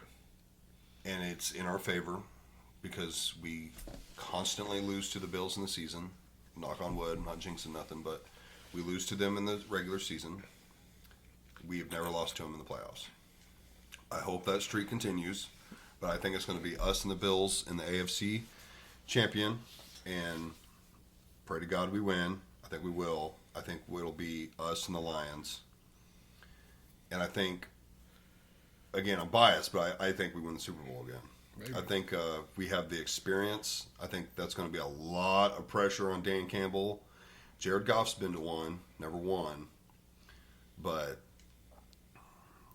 I think at that point you have 2 really good teams, pretty much equal, and it's going to come down to experience, keeping your nerves calm. You know, we've played under the big lights many times. In 5 years, we've been to 4, won 3. So, yeah, I think we make it. I think we win. I think the Lions do pretty good, but I think they fall apart under the pressure. Maybe. Because I think they're going to have a lot of... If they make it, I think they're going to feel the pressure. Like, to get Dan Campbell a win, to get Detroit a win, to get the organization a win, get Jared Goff a win. Like, it's going to be a lot of pressure. Now, we, on the other hand, are going to have... They made it a lot of pressure as well. The NFC title game last year, which they should have won. Who'd they play? I don't even remember. Rams or 49ers? Yeah. Yeah. So, like, I almost wouldn't be that worried about them, like, because they've been to that title game, and I think we've probably learned from that. They have, but they haven't been in the Super Bowl. It's gonna be real funny when Goff throws like 5 interceptions in the Super Bowl. And they fucking win. It still wins. That's such a ridiculous stat. That is a pretty wild stat. But we're going to have a lot of pressure too. Like, if we make it, the pressure of being the first team to three-peat, it's a different kind of pressure than it would be for the Lions. I don't know if it'd be more or less. It would obviously be, you would want to look at it as less pressure because it's like, dude, we've won 2 in a row. We've been here multiple times. Like, but at the same time, you have the pressure of leaving a legacy of being known as someone who was on the team. Or a player that does the three-peat. There's only 3. Kelsey, well, there's coaches, but Kelsey, Jones, and Mahomes are the only 3 that are still on the team from 3 years ago. So, yeah, you would have the pressure of getting the organization, the city, and those players and coaches a three-peat. Which is, it's a lot of pressure. It's a different pressure. It's more of a legacy and having fun pressure. It's going to be really crazy when you guys play Denver in the AFC title game. Denver. I don't think they're going to get. I don't think we lose out. I don't think we lose the rest of the season. What's your schedule? I want to look at it. And like so we know Falcons next week. Like at Denver. Like I said before, I don't think you guys beat us in Mile High. Which we go at the very end, very last game. Yep. You've got Falcons at home. You've got Raiders at Las Vegas, which Raiders are terrible. You got Browns coming to you, which with Jameis Winston, I think that being a home game is going to help. Because, Jameis could fall apart in a week or 2. As long as our defense keeps playing the way they're playing, like I'm not. Yeah, because Winston's also I'm not too. I'm more worried about our offense putting up points. Overall, I would say you've got three challenging games, and they're all your last 3 games. Chargers at Chargers. That's a division game. It doesn't matter how bad a team is when it's a division game. It's like everyone comes out to play. Yep. The Bengals, again, they haven't looked that good, but they seem to turn it on later, and it's at Cincinnati. Very well be a playoff indicator game. Right, very well could be. Which I'm not. I'm not worried about it because of how good our secondary is. Mm-hmm. Like, again, proved that we can. Pat has proved that he can hang with the best wide receivers, and us having because they'll have Riley Jamar on the other side has been an absolute blessing. That kid is so fucking good. So like, I'm not worried about the sec. Like, I'm not worried about the defense at all. Like, so I'm worried about the offense putting up points. Yeah, because Bo Nix is young. I mean, he's looked very good. He has looked good. He has. I would say that is definitely a playoff deciding game because out of the 5 games you have left, there's a good chance you lose at least one. If you lose one and lose to the Bengals, I think that would pretty much take you out. Assuming what the Chargers do, how they play. But I think if you beat the Bengals and only lose one, you get in. If you beat the Bengals but lose 2, I'd still think we would get in because like we'd have that tiebreaker win over them. Yeah. We'd have to lose 3. Yeah, and of course, if the Chargers started losing a lot, that would bump you up considerably too. Yeah. It's a tight race. You guys need to win a lot. You really need to beat the Bengals, and then there's us at the very end, which we do go to Mile High. Again, division game at Denver. That's in their favor. You guys should have a fucking breadstick.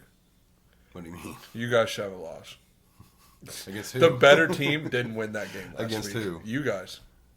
Or us. The better team, bro. The better team did not win Sunday. Maybe that day, but yeah, dude, the kick is tough. That's a tough loss. It's. And I'm not even I'm not gonna blame the refs. There was the one call I didn't like. It was wish-washy.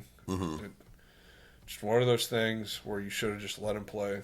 And then just what Mahomes said to the ref, I was like, bro, you can't be doing that. I literally, sitting in the car watching it, was like mentally preparing myself for our first loss. It was like, it just happened. It's a division game. Never going to fucking hear the end of it.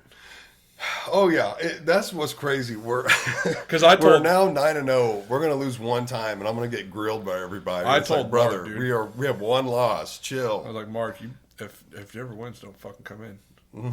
You're not going to hear the end of it, bud. One loss. I know. That's how it goes, too. It fucking sucks. Because then there's other teams that have won 2-3 games, and they just don't get nothing because everyone's like, oh, they just suck. Leave them alone. Well, it would have been my team. Like I said, the better team that day didn't win. Yeah, we played sloppily. The Broncos did play good. It literally it come down to that field goal. Our defense was fucking all over Pat all day. You know what? And our run game wasn't that good either. Nope. Which I really like the fact that we got Hunt back.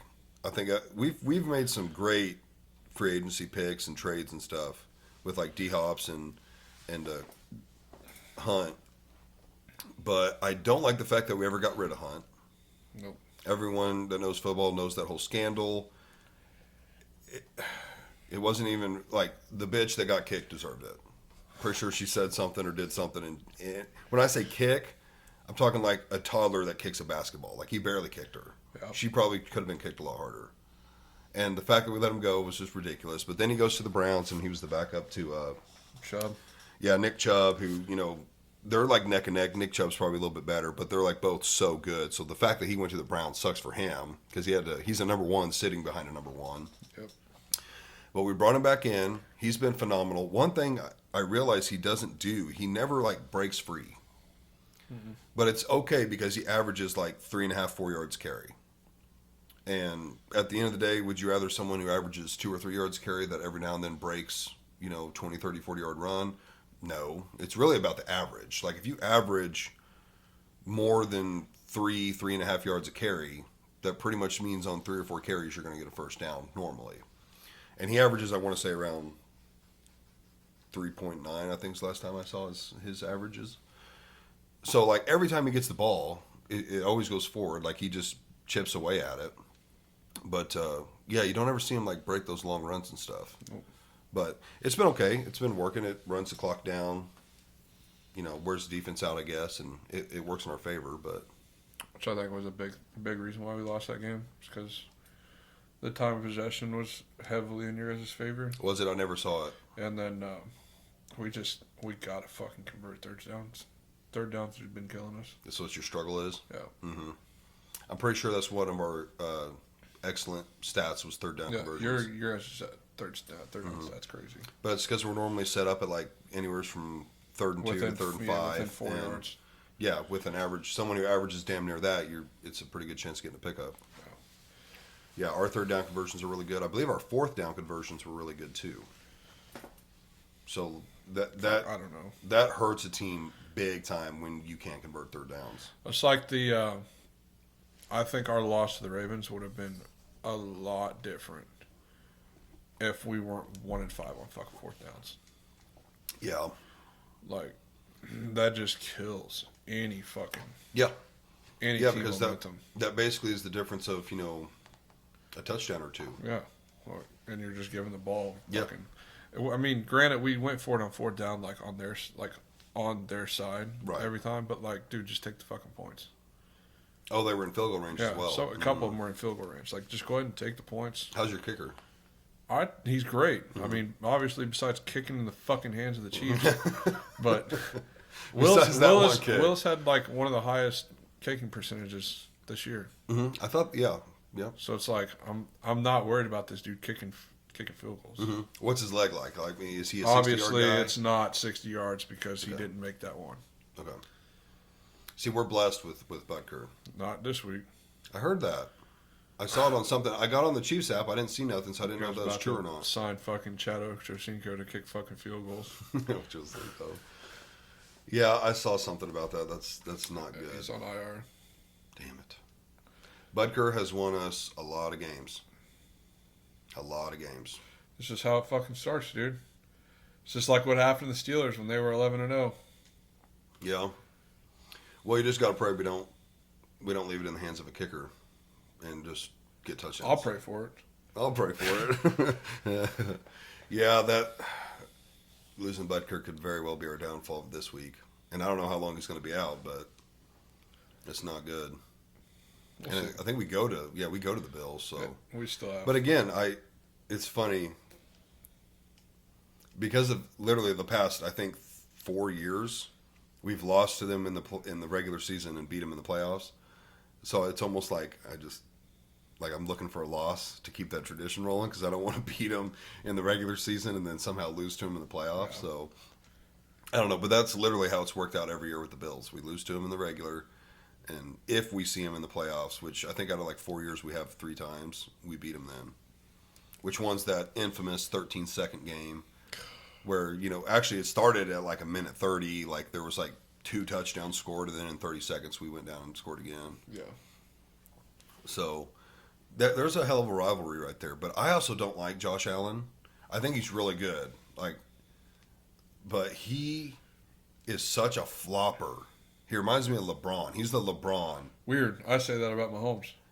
Really? I Yeah. don't think he flops. He does. Do you think Yeah. so? So like, what irritates me about fucking Mahomes, right? You had that touchdown the one week where he trucked the guy, Yeah.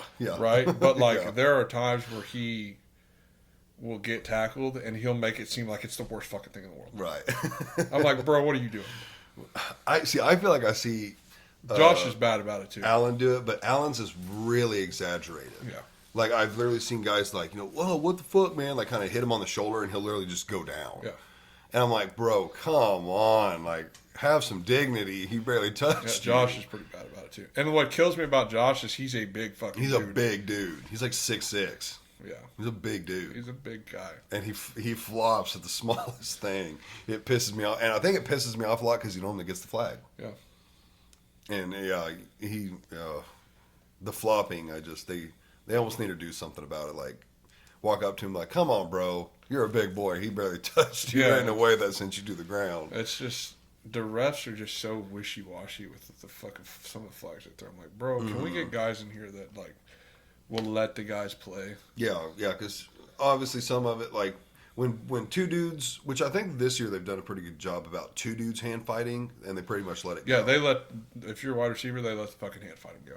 Yeah, which I like, because if the wide receiver is pushing on me and like trying to get my hands down like they're hand fighting, and I can't do anything about that, that ain't right. Like, you can't just let the receiver have, get away with more. Yeah, than you let him get away with that, and then you let him get away with like the fucking the push off. Yeah, the little push off. Push off right when the ball gets there. Yeah. That infuriates me. I don't like that. No, because obviously the DB has a way harder job. So like, you can't let the wide receiver get away with more than the DB. That's why they teach turn around and locate the ball. Mm-hmm. Like, I don't know if you've seen that one interception that the Broncos dude had. God, I can't remember what game it was, but like he was literally fighting with the guy, and the ball was coming, and he literally it's literally just directly into his arm. Like he turned around at the perfect moment to pick that ball off. Yeah. So they couldn't call a flag on it. Do they allow you to face guard? You fucking do this? No, shit? like where you like the receiver's going backwards to catch it, and you're just in their face going like this. Like that's you don't fine. turn around. As long as you don't touch them. Okay, I thought so. If you make contact, then you could literally just be like, yeah, because they'll call a flag on that because you didn't turn around and locate the ball. Yeah, I didn't know if they had talked about that rule or maybe did it in college or something. But basically, it's where like if the defensive back can see the wide receivers going up to catch the ball, you can't just like still be looking at them and just like throw your hands up. You would have to like make an effort to turn around. No, you should. As long as you don't touch them, it should be fine. Yeah, I agree with that. But you a should lot of the receivers will just run into you. If you don't turn around and locate the ball, they're just going to run into you. Right, and try and catch it. Yeah. And you're going to get the flag every time. Yeah, they'll draw the flag. Yeah. Which I've seen that, like pretty exaggerated before. And I'm like, man, come on. That wide receiver clearly initiated that contact. Yeah, it's some of the calls are just infuriating. Yeah, I don't like that either. But what are you going to do? That's why we sit here. We don't get paid to officiate. Nope. I wouldn't throw a flag on anything. I just let it all happen. You'd be that fucking ref at the Saints game. Remember like 4 or 5 years ago where the dude got drilled and then the ball goes by? Yeah, we just let it happen. Just I let it go. I didn't see nothing. NFL blitz. Bro, that has to be the worst no call in the history of the NFL. Has to be. Yeah. And that ref was right there. I mean, they had to look into that dude like, who paid you? It's like, it kills me because I get it. Like, they're like, oh, we couldn't tell with the speed of the play. Like, bro, there's no way on some of these calls you can't fucking tell. No, dude. Literally, that Saints one, that ball had to be 10 yards from crossing him when he got hit. Yeah. Like, it was like, hit, going to the ground, ball. It was like, bro, if there was ever a time to throw a flag late, that would have been the one to throw. Yep. You should have just said, like, oh, I couldn't find my flag, or I thought I dropped my flag, or fucking throwing your hat or something. Yeah. That was fucking horrendous. That will always be horrendous. Yes, that's an iconic play, which the next year they brought in replays on PI, which I disagreed with. I'm like, guys, we can't fucking... They still don't overturn it anyway. Yeah, they wouldn't do it anyway. I think never overturn them anyway. I think they did a couple, but it was basically like the refs aren't going to overturn the shit because it makes them look bad. Yeah. Which I didn't want it anyways because you never know if it's going to work in your favor or not in your favor. And then at some point it's like, dude, it was in the heat of the moment. Now we're fucking slowing it way down. And, oh, he was there a millisecond early. Like, fuck that. Just, you have to let him play a little bit. So I was glad they took it away after one season, but that was a bad no call. That was really bad. That's so tough to watch. Well, I think we pretty much covered all of that. Is there anything else you want to talk about? Shout out Pickleball Hub. Yeah, what's is that thing open? Yeah. Okay. Yeah, I'm not sure what the domain is for the website. Mm-hmm. But they got a Facebook page. They do have a Facebook page. You can find the domain there. You can become a member. It's like a monthly membership. You got it. No, well, you can be a member for free, and then you pay so much per court for however many hours. It's like, I want to say it's like $27 an hour, or maybe a little more. But like for 3 hours, it'll be less than what you would pay for just by the booking. hour. Yeah. Okay, so it's not the kind of thing where you just become a member and you can go play whenever. Yeah. So you have to reserve the court. Mm-hmm. There's 2 courts. Fucking. They got 2 courts. They got 2 lounges on each side where the courts are. They got Shane's Lounge, which is a good friend of mine, Mr. George, where it's a bar, and then the other lounge, TV, watch games, stuff like that. Very cool. So you have when to you make say bar, like they serve alcohol? Yeah. Dope. So you have to make sure that you reserve the court for the time you want to reserve for. Yeah. And then they will give you a code to your email 30 minutes before you're supposed to play so you can get into the building. That is cool. So I think I'm going to start trying to get into it because Pickleball's fun. It's super fun. We need to go. I got nothing better to do. So Who all owns it? 'Cause it's like a bunch of those guys, isn't it? it's so the 5 guys that I don't know who actually owns it, but the 5 guys, 5, 4, no, might be 4. We like to call him Daddy Nate. He's an older guy. We love Nate. Alex, I can't remember his last name. Jacob Childress I think I know Alex. and Luis, and then Luis, the Shane big guy? George. So no, Oh, Luis is a smaller guy. okay. I think I know Alex. I'm not gonna try and say his last name because I will fucking butcher it. Alex is friends with Shane. Yeah. Yeah, I know Alex. I can't think of his last name, but I know of him. But it's those 5 guys. So then they own, operate, whatever you want to call them. Yeah. Cool. I might reach out to Shane, see if he wants to come on.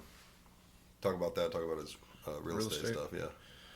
Yeah, he had. They did their little opening Saturday, and he had fucking real estate signs that was like, "Vote for Shane for handsomest realtor" or something like that. And I went up and talked to him. I said, "Hey, you're gonna have fucking competition for this, right?" He was like, "What do you mean?" I was like, "Thomas has got his now." And he was like, "Motherfucker." Did he get his real estate license? Yeah. Yeah. Good for him. He's already messaged me about it for me and Taylor. So Good. Oh, yeah. So we'll see where that goes. what's he doing? Is he going to still do remodels, like I flip don't and think stuff? he's gonna do remodels. Just selling. Yeah. Oh, cool. Which probably a lot easier than fucking remodeling it and try and sell it. Well, yeah. Thomas and I, we talked a lot about him doing the remodels because, of course, I come from construction, and I just told him, I was like, dude, the way you did that first remodel, like, I told him before, like, he was telling me how he was planning on doing it. So I wouldn't do it like that. You're going to burn yourself out real fast because you can't work full time and then go home and put in another 4, 5, 6 hours every day on that house. Yep. Like, you'll get it done, and then you won't want to do it again. It's like you got to just pay to have all that shit done, make less money, but make money faster.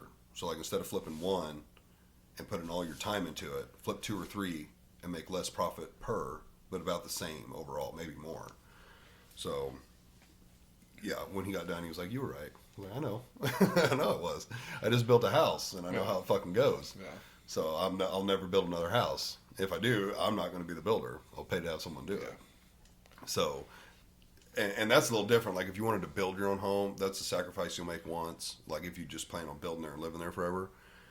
And it's kind of cool to do it yourself and say you, like, all the stuff that I did in here.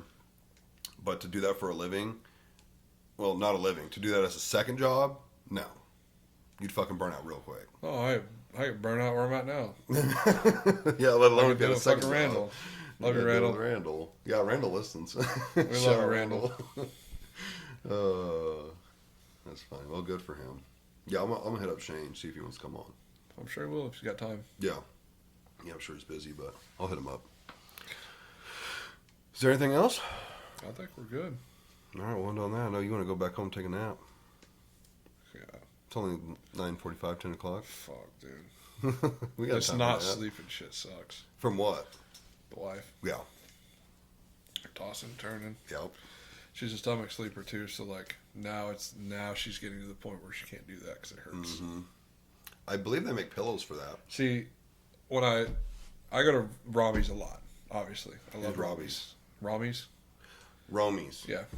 Robbie's. I think you said Robbie's. I was like, who's he? Usually when I go there, Ashley's working, Mhm. and I talked to Ashley about it Monday because she was like, "I haven't seen your wife for a while." I was like, "Yeah, she's been dealing with all the pregnancy stuff." She was like, "You ought to try a body pillow," because I guess she was a stomach sleeper as well. She was like, "See about getting her. If you don't get her a full one, get her one of the ones that wrap around. That way she won't roll around." I was like, "Yep, I'm gonna have to mention that to her." Yep, I used them on both of our girls. Always had one. It was just a lot easier. Well, they make different ones. A normal body pillow is like this. Well, I say normal. Like I think hers was shaped like an L, and so like it had something that like went under your head, and then you could almost like hug or wrap around the other part. They're pretty long. But then I think I've seen some that are like big U's. Yeah, see, that's the one Ashley was saying. She was like, get her one of the U ones. Otherwise she can't roll around. I've even seen one designed for the stomach where it's like a donut.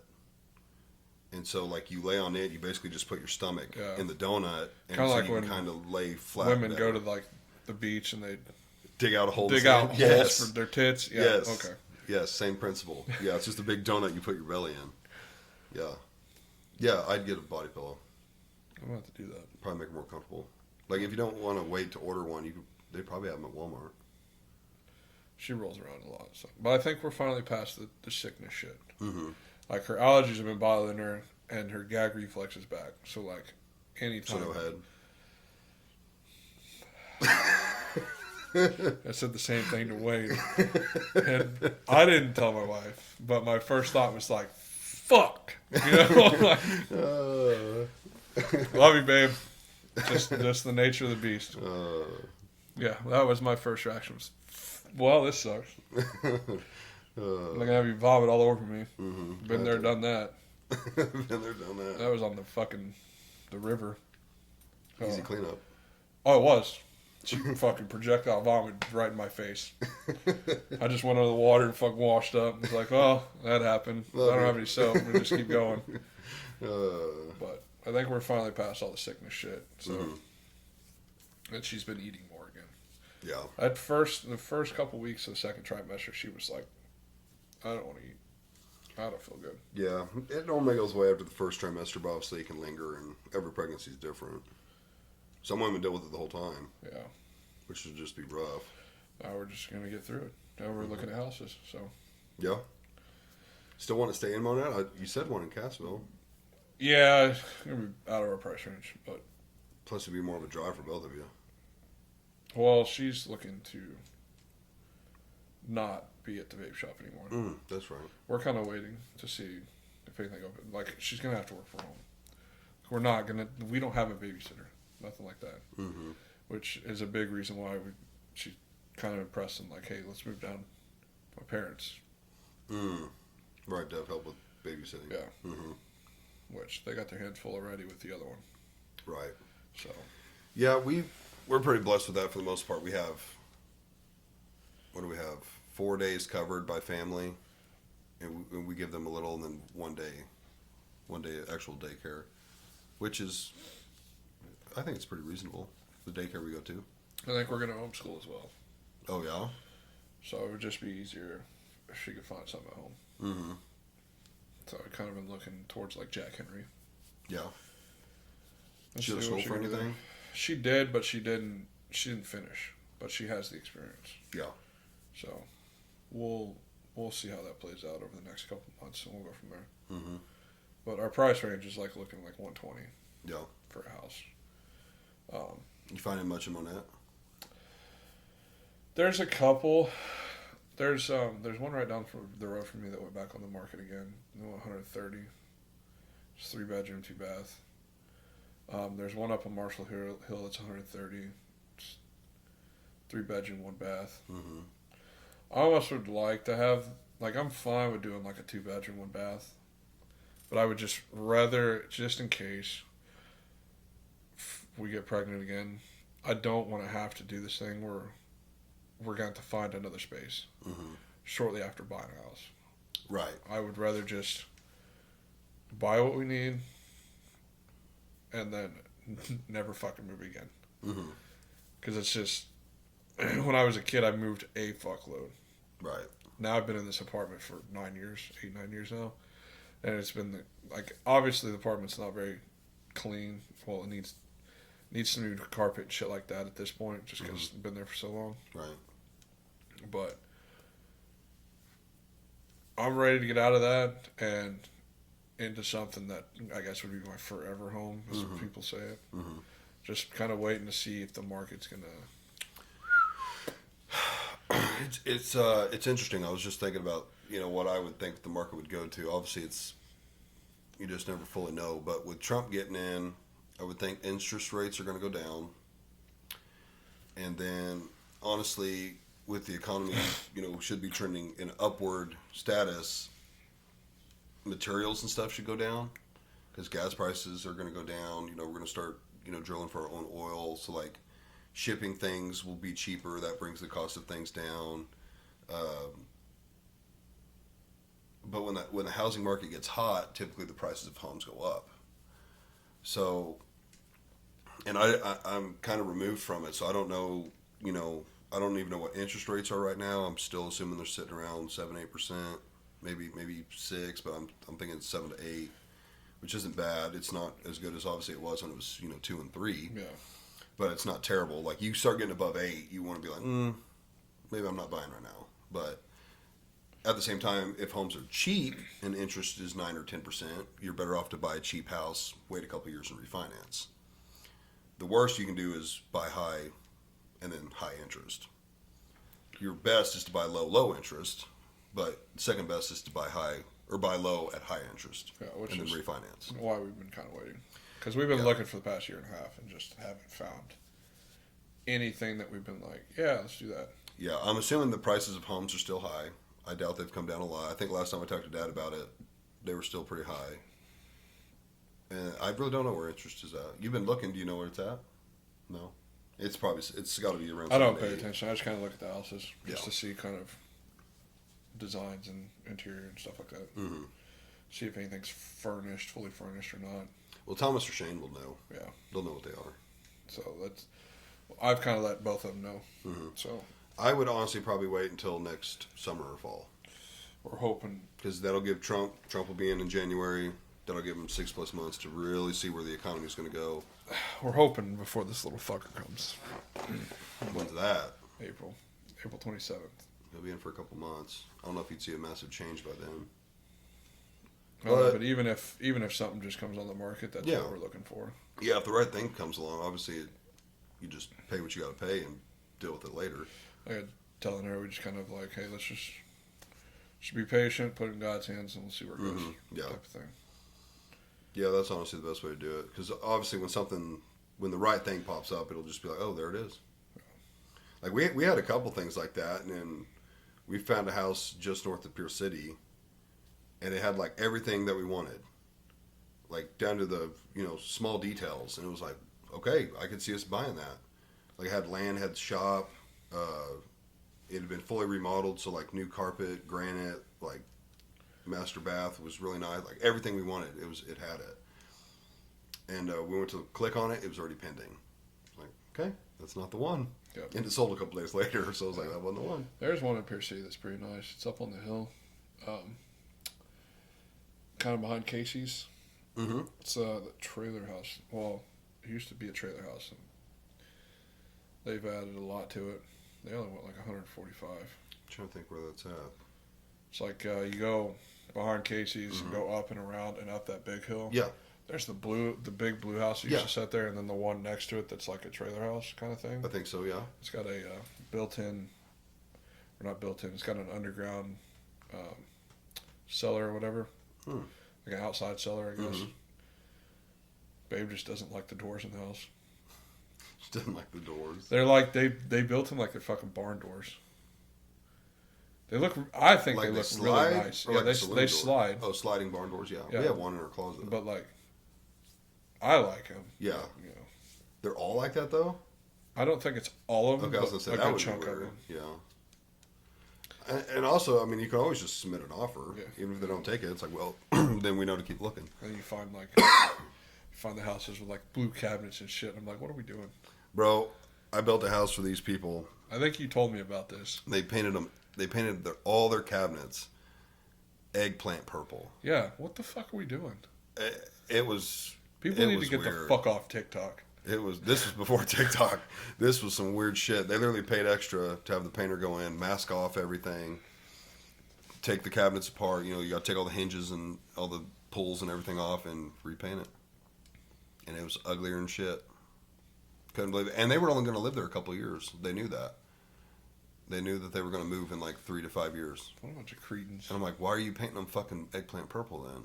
Like, nobody's going to want to buy that house. You just let it happen at that point. Well, I guess if you have that kind of money, it's like, well, when we go to sell it, if they want to change it, we'll just pay to have it changed or negotiate it in the price. Whatever. Crazy. I don't know who the fuck wants to look at those cabinets every day. Is it did not match the house. It didn't match the backsplash, the paint, nothing. I don't know how the fuck you could match eggplant purple with, but it was uglier than fuck. Whatever floats your boat, man. It's your house. So. Well, Shane, I'll let you get out of here. Oh, this is another good episode. This is your, third or fourth time? It's at least number 3. Yeah, it's at least 3. If not 4. Fuck, I don't know. I like coming out here and doing these. These are fun. It is. It's always fun. Have a good time. Guys, thanks for watching and listening. As always, follow me on Facebook, Instagram, subscribe to my YouTube and Spotify. I think I said in our last episode, our next goal is 1,000 followers on Facebook. So we're at 600 plus. So we're slowly working that way. So let's go. Let's do it. I've got half of that on Twitch. He's got half of that on Twitch. I don't even stream hardly anymore. So. What's your Twitch? Shout it out. Twitch.tv/onlycam. Only Cam. With a K. No space. What are you playing right now? Black Ops 6. Black Ops. Ooh. Yeah, we need to play that. Whenever. Okay. I'll hit you up. Well, maybe today. Are you going to play today? Yeah, probably. All right, maybe this afternoon. Yeah. Okay. Yeah, we'll probably plan on that. So, guys, thanks for watching. Do all that stuff. Like, follow, share, do all that. Thanks for watching. Peace. You're...